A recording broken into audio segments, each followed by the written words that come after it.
Assalamualaikum warahmatullahi wabarakatuh. Perkenalkan, nama saya Kharatul Uswa dengan akhiran 16. Di sini saya akan menyampaikan pembahasan materi ke-13, yaitu tentang surat An-Naml ayat 17 sampai ayat 19. A'udzu billahi minasyaitonir rajim. Bismillahirrahmanirrahim. Wa husira li Sulaimana junuduhu minal jinni wal insi wat tayri fahum yuzaun hatta iza atau ala wadin namli qalat namlatun ya ayyuhan namlu dakhulu masakinakum la yahtimannakum Sulaimanu wa junuduhu wa hum la yash'urun. Fatabassama dhahikan min qawliha wa qala rabbi awzi'ni ashkuru ni'mataka allati an'amta alayya wa ala walidayya wa an a'mala shalihan tardaha wa adkhilni bi rahmatika fi ibadika sholihin. Shadaqallahul azim. Yang artinya, dan dihimpunkan untuk Sulaiman bala tentaranya dari jin, manusia, dan burung, lalu mereka diatur dengan tertib dalam barisan-barisan.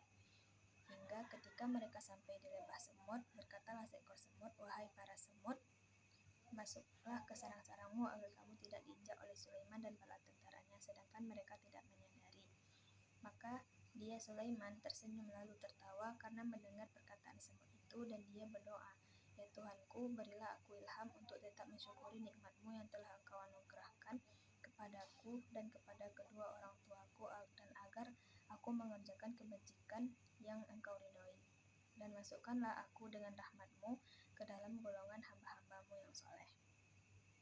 Kemudian asbabun nuzul dari surat An-Naml ayat 17-19, yaitu surat An-Naml ayat 17-19 termasuk kelompok ayat Makkiyah yang menceritakan kisah Nabi Sulaiman alaihissalam.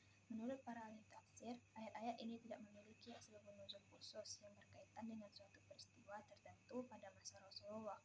Ayat ini diturunkan sebagai bagian dari kisah para nabi terdahulu untuk menjadi pelajaran bagi umat manusia. Melalui kisah ini, Allah Subhanahu wa Ta'ala menunjukkan bahwa Nabi Sulaiman alaihissalam memperoleh nikmat yang sangat besar, yaitu kerajaan yang luas, pasukan yang kuat dari kalangan manusia, jin dan burung, serta kemampuan memahami bahasa hewan. Meskipun memiliki kekuasaan yang luar biasa, Nabi Sulaiman tetap menjadi hamba yang rendah hati dan selalu bersyukur kepada Allah. Kisah ini juga menjadi bukti kekuasaan Allah yang mampu memberikan kelebihan kepada siapa saja yang Dia kehendaki. Selain itu, ayat-ayat ini mengajarkan pentingnya kepemimpinan yang baik, kepedulian terhadap sesama makhluk, serta rasa syukur atas nikmat yang telah diberikan Allah. Kemudian, poin-poin pendidikan yang terdapat dalam surat An-Naml ayat 17 sampai ayat 19. Yang pertama, pendidikan kepemimpinan yang baik. Pada ayat 17 dijelaskan bahwa Nabi Sulaiman memiliki pasukan yang terdiri atas manusia, jin, dan burung. Meskipun jumlah pasukannya sangat besar dan beragam, semuanya dapat diatur dengan baik dan tertib. Hal ini menunjukkan bahwa seorang pemimpin harus mampu mengelola anggotanya dengan teratur, disiplin, dan penuh tanggung jawab. Dari ayat ini kita belajar bahwa keberhasilan suatu organisasi, sekolah, keluarga, atau negara sangat bergantung pada kualitas kepemimpinan. Seorang pemimpin yang baik harus mampu menciptakan keteraturan, kerjasama, dan kedisiplinan di antara anggota yang dipimpinnya. Yang kedua, ada pendidikan disiplin dan ketaatan.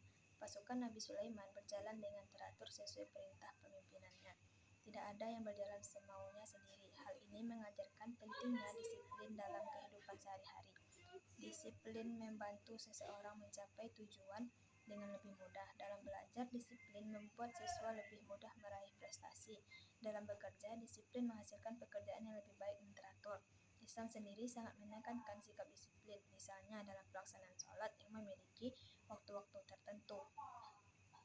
Pendidikan kepedulian terhadap sesama. Pada ayat 18, seekor semut memperingatkan teman-temannya agar segera masuk ke sarang supaya tidak diterinjak oleh pasukan Nabi Sulaiman.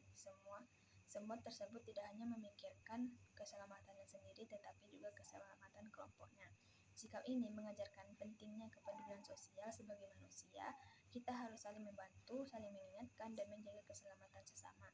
Dalam kehidupan bermasyarakat, kepedulian dapat menciptakan persatuan, kedamaian, dan keharmonisan. Yang keempat, ada pendidikan komunikasi yang efektif. Semut yang ada di lembah semut mampu memberikan informasi dan peringatan kepada anggota koloninya dengan cepat dan jelas. Karena komunikasi yang baik tersebut, semut-semut lain dapat menyelamatkan diri. Pelajaran yang dapat diambil adalah pentingnya menyampaikan informasi dengan jelas, sopan, dan tepat waktu.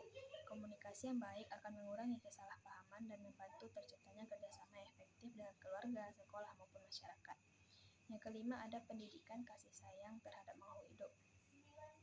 Dalam perkataan semut terhadap kalimat bahwa Nabi Sulaiman dan pasukannya mungkin akan menginjak mereka tanpa sengaja.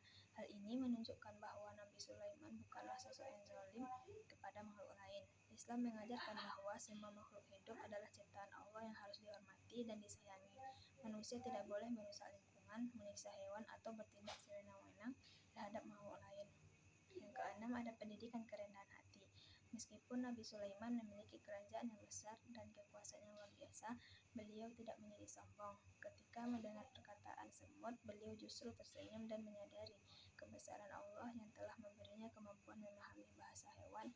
Hal ini mengajarkan bahwa semakin tinggi ilmu, jabatan, atau kekayaan seseorang, semakin rendah hati seharusnya ia. Kesombongan hanya akan merugikan diri sendiri dan menjauhkan seseorang dari rahmat Allah. Yang ketujuh, ada pendidikan bersyukur kepada Allah. Pada ayat 19, Nabi Sulaiman langsung berdoa dan memohon kepada Allah agar mampu mensyukuri nikmat yang telah diberikan kepadanya dan kedua orang tuanya. Syukur tidak hanya diucapkan dengan lisan, tetapi juga diwujudkan dalam perbuatan. Orang yang bersyukur akan menggunakan nikmat Allah untuk kebaikan dan ketaatan. Dengan bersyukur, nikmat akan bertambah dan hidup menjadi lebih berkah. Yang selanjutnya yaitu pendidikan berbakti kepada orang tua. Dalam doanya, Nabi Sulaiman menyebut nikmat yang diberikan Allah kepada dirinya dan kedua orang tuanya. Ini menunjukkan penghormatan dan penghargaan beliau kepada kedua orang tua. Sebagai seorang anak, kita wajib menghormati, menaati, membantu, dan mendoakan orang tua. Berbakti kepada orang tua merupakan salah satu amal yang paling dicintai Allah setelah beribadah kepadanya. 9. Pendidikan beramal soleh. Nabi Sulaiman memohon agar dapat melakukan amal yang diridhai Allah. Ini menunjukkan bahwa tujuan hidup seorang mukmin bukan hanya memperoleh kekayaan atau kekuasaan, tetapi juga melakukan amal soleh. Amal soleh meliputi segala perbuatan baik yang dilakukan dengan niat ikhlas karena Allah, seperti menolong sesama, belajar dengan sungguh-sungguh, berkata jujur, dan menjaga amanah. Yang 10. Ada pendidikan tawakal dan memohon rahmat Allah. Di akhir doanya, Nabi Sulaiman memohon agar dimasukkan ke dalam golongan hamba-hamba yang soleh dengan rahmat Allah. Ini menunjukkan bahwa manusia tidak dapat mengandalkan kemampuan dirinya semata. Setelah berusaha, seorang mukmin harus tetap berdoa, bertawakal, dan berharap kepada rahmat Allah. Kesuksesan dan keselamatan sejati hanya dapat diperoleh dengan pertolongannya. Mungkin hanya itu penjelasan dari saya. Sekian, Assalamualaikum warahmatullahi wabarakatuh.